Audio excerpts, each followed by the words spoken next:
సిరిసిల్ల ఆత్మకూరు ప్రధాన తాగునీటి pipe line ను ధ్వంసం చేసిన వైసీపీ నేతపై చట్టపరమైన చర్యలు ఉంటాయని మంత్రి ఆనం రామనారాయణ రెడ్డి హెచ్చరించారు. ఆత్మకూరు పర్యటనలో ఆయన ప్రజల తాగునీటి సమస్యను త్వరలోనే పరిష్కరిస్తామని హామీ ఇచ్చారు. అలాగే ఈ పర్యటనలో భాగంగా అంగన్వాడీ హెల్పర్లకు నియామక పత్రాలు, లబ్దిదారులకు సీఎంఆర్ఎఫ్ చెక్కులను మంత్రి అందజేశారు.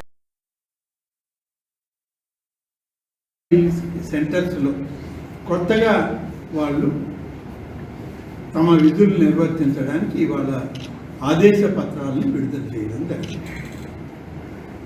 అలాగే ముఖ్యమంత్రి సహాయ నిధి చెక్కులు మీ అందరికీ తెలుసు. గతంలో జరుగుతున్నవి, జరగబోయేవి 30 పనులు దీని చరిత్రలో ఎప్పుడు లేదు. ప్రతినిత్యం నీటి సరఫరా మున్సిపాలిటీ అంతా జరగాలి. ఇది టైం నిర్దేశించాం. దుర్మార్గం ఏంటంటే మీరే ఈ మధ్య అంతా పబ్లిసిటీ చేశారు.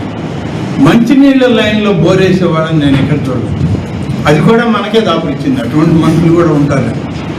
ప్రపంచంలో ఎక్కడా లేనటువంటి వాళ్ళు మన ఆత్మకూరు చుట్టూ ఉంటారు. వీళ్ళని ఎక్కడి నుంచి పట్టుకొస్తారో, ఏ అడవుల్లో నుంచి తీసుకొస్తారో, లేకుంటే జంతువులు కూడా చేయవు ఆ పని.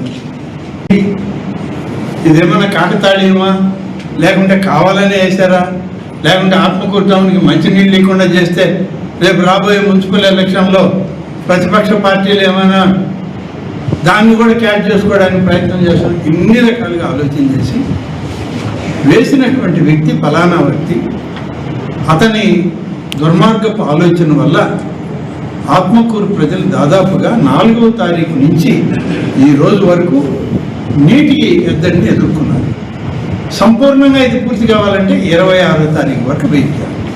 అంటే 22 రోజుల పాటు ఆత్మకూరు మున్సిపాలిటీలో జనానికి మంచినీళ్ళు ఇవ్వనీయకుండా చాలా గొప్ప మనుషులు. ఇన్ని రోజులు మంచినీటి సప్లై ఆపేసిన వాళ్ళు జరిగిన తప్పిదం అర్థం చేసుకున్నారు. సరిచేస్తుంది ఈ ప్రభుత్వం అనేటువంటి ఒక విశ్వాసంతో ఆత్మకూరు ప్రజలందరూ కూడా సహకరించబట్టే ఎంత ప్రశాంతంగా అధికారులు కూడా పనిచేయగలిగారు. లేకుంటే రోజు ఒక ధర్నా, రోజు ఒక ఇబ్బంది మున్సిపల్ కార్యాలయంలో జరిగేది.